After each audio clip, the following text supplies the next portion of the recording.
This was one I kind of had to think long and hard about, and luckily I don't think there was any one person. I've had the benefit throughout my career of being exposed to a few different mentors and a few different bosses. And I think each one has kind of shown me a different advantage or a different special trait that allowed them to achieve business success. You know, I think there was one who showed me the importance of professional development and continuing education, another who showed me how to manage a team successfully but still have fun at the same time, and others who show me, you know, about the importance of actually managing a business and the business side of things. And I think the great thing about physiotherapy is that I can kind of use all those experiences to further develop who I want to be as a boss and to build a successful business the way I have. I think the important thing to realize, though, is that each one of these leaders showed one specific attribute, and that was their ability to never settle for status quo. Each one managed a business successfully, but they focused on different aspects of that business. Luckily, I was able to kind of draw on those positives from each mentor to achieve the success I have today. There are two main ones I was able to kind of draw on. I think the first one would be my energy. This is something that was kind of relayed to me from one of my educators, Linda Joy Lee, who's based out of British Columbia. And she said, as physiotherapists, we kind of have a finite amount of energy. And as patients come in and they're in pain and they have their stories, is that we need to use our positive energy to start channeling their pain into a more positive light to guide these patients along their recovery. So that's something I think that really resonated with me as a therapist and something I've sought to kind of develop. And throughout the years, I think as I've become a more seasoned therapist or a seasoned physiotherapist, that my energy has kind of grown as my skills have developed as well. Secondly, I think my attitude, both, you know, positive in nature and kind of laid back attitude, depending on, you know, which of my staff you ask on any given day, has contributed to my success. You know, when it comes to my patient care, I do take that very seriously. However, I think a lot of these people have been dealing with pain for some time and need a laugh or need to see the positive side of things. So when they come into my office, I always try to make them see the bright side of things or just try to even make them laugh. You know, and the laid back nature, like I said, I think it depends on what day you ask my staff, whether I'm too laid back or not. But you know, I think it ensures we develop a strong team and we maintain a positive workspace where people really do enjoy coming to work. I remember it was recently being thrust in kind of the role of clinic director at Lifemark Fawn Hill, and I had no real experience on how to manage a team, how to manage staff, or how to manage people. So I kind of relied on our clinic booking software we use for our patients, and it very nicely created a scorecard for each one of the physiotherapists based on key performance indicators like how many patients have booked appointments, how many in any given time period may cancel, how many refer to their friends and family, etc.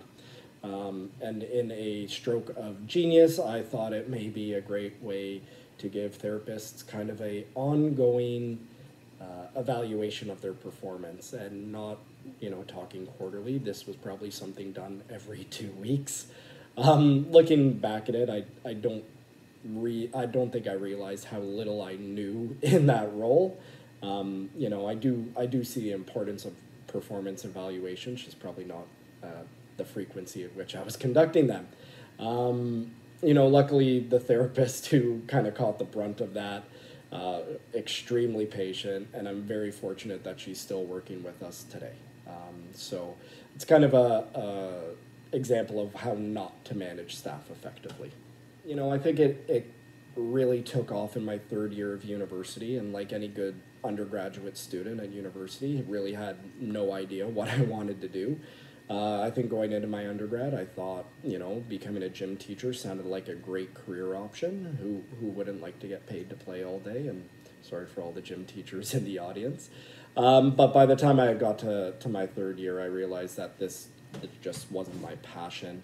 So like any good child, turned to my parents for help. I was very lucky that my mother at the time was working at North York General Hospital in Toronto, and she had set up a placement with me to work with some of the physiotherapists in the area. And, you know, shadowing them around was very beneficial. But one specific moment stands out where I got to work with a physiotherapist in the outpatient department. And he brought me in on a treatment session with a client. And he said, you know, I want you to feel this knee. And, you know, not knowing what I was doing, the hand trembling as I reached towards this knee. He walked me through a test, and I performed the test, and he said, okay, what do you feel? And, oh, well, I held up my hands, and he goes, well, that's a knee without an ACL. And I remember walking out of the clinic that day, picking up the phone and calling my mother and saying, I now know what I want to do, and I want to be a physiotherapist. So that's kind of where everything kind of first started for me, and it just took off from there. You know, visions and dreams kind of change over time. You know, 5 years ago, if you asked me if I'd be currently in the position I'm in right now, I don't think my answer would be yes. But I want to continue to develop the team that we have, and continue to develop our business the way that we have to become as successful as we have. You know, furthermore to that, I think we have the benefit of having a unique set of skills that can help a lot of people. And one specific population that I kind of like to contribute to, that hold a special place in my heart, is Canadian veterans. So I think I'd like to continue to foster a relationship within our community and with this population, and maybe looking at providing them with some enhanced access to both physical and mental health services. I think it's a very simple kind of answer, in that I like to have fun. You know, if I came to work every day and I didn't enjoy the people I was working with, or I didn't, you know, laugh while I was at work, I don't believe our clinic would be anywhere near as successful as it were today, and I don't think, you know, we'd be as motivated as we were to give back to our community. You know, we've established quite strong relationships with both McMaster University and Niagara College in educating clinicians in how to interact with patients and enhancing their manual skills. You know, sometimes it can be stressful and it can be frustrating, but you know, I think at the end of the day, we're learning continuously every day, and if we just all have fun at the workplace, then it takes off a lot of the stress that we feel, and you know, we all work together to get where we want to go. So I think, you know, we're in a very unique time as it stands right now, and I think Niagara is a very unique situation. I don't know whether it's the drinking water or the copious amount of wineries we have in the area, but I think, you know, before we had a very strong sense of community within the Niagara region. That's only going to be enhanced by this COVID-19 pandemic. You know, just even in my interactions on a day-to-day basis, more of my neighbors are saying hi. You know, more of them are asking about my children. Most of them are just waving a friendly hello.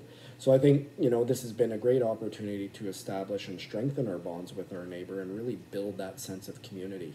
You know, we're all in the same situation. We're all working through this together, and I think we'll have stronger bonds and stronger friendships as we get through this. You know, it's not going to be easy, but I think if we, you know, support one another, support our local businesses, but also support some of the bigger chains as well, we'll get through it stronger, both socially and economically, or stronger than we were before, at least.